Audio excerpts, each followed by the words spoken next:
Next, reporting protesters have been rallying in the capital of Peru against Barack Obama and the struggling Trans-Pacific Free Trade Agreement. The country is currently hosting the Asia-Pacific Economic Cooperation Summit, where the deal is expected to be pulled into focus. Our correspondent Nikki Aaron's there for us too.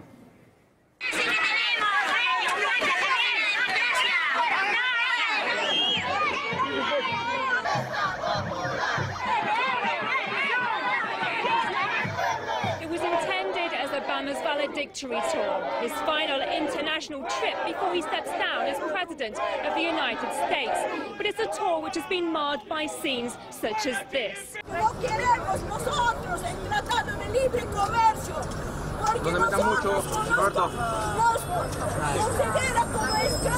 People have come out here in the Peruvian capital Lima to tell Obama that they oppose his Trans-Pacific Partnership trade deal, the initiative which Obama had touted enthusiastically as setting the gold standard for trade agreements.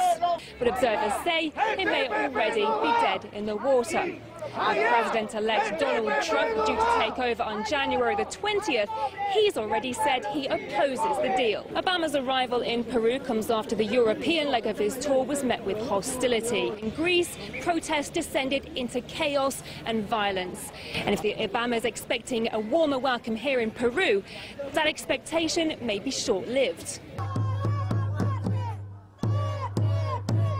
Riot police have now surrounded the area where the protest is taking place. It's a considerable heavy police presence considering the amount of people actually taking part in the process. President Obama was undoubtedly hoping his farewell tour would end on a positive note. But if these scenes over the past few weeks are anything to go by, it could be anything but. This is Nikki Aaron for RT, Lima. Meantime, as one Russian delegation were making their way to Peru on Friday, their plane was intercepted and tracked by these Swiss fighter jets. There's one of the big boys. There are another two as well up there when it got into the country's airspace. The practice of escorting special flights apparently isn't that unusual, though, but the passengers, of course, were left feeling pretty uneasy about it. Apparently, those jets got really close. You can see they were filming from the aircraft. Russia's foreign ministry asked Switzerland to explain the incident, which was filmed by one of the passengers.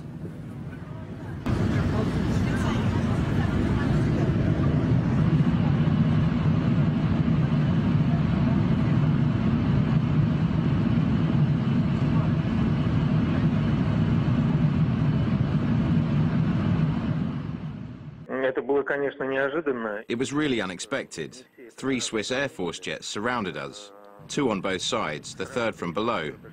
Several years ago, I was in a similar situation, also over Switzerland. But this time it was completely different. It seemed as though the fighter jets wanted to force our plane to land. You know, normally journalists have steady nerves, myself included. But quite frankly, what we saw from the windows was enough to make one have a heart attack. Because one wrong maneuver, either by them or by our pilot, could have led to tragedy. We could clearly see one of the fighter jet's pilots. And when we were recording him, he noticed it and even waved his hand at us. He then moved somewhere to the left, but in a few seconds he was back beneath the wing of our plane. Emotionally, it felt very uncomfortable.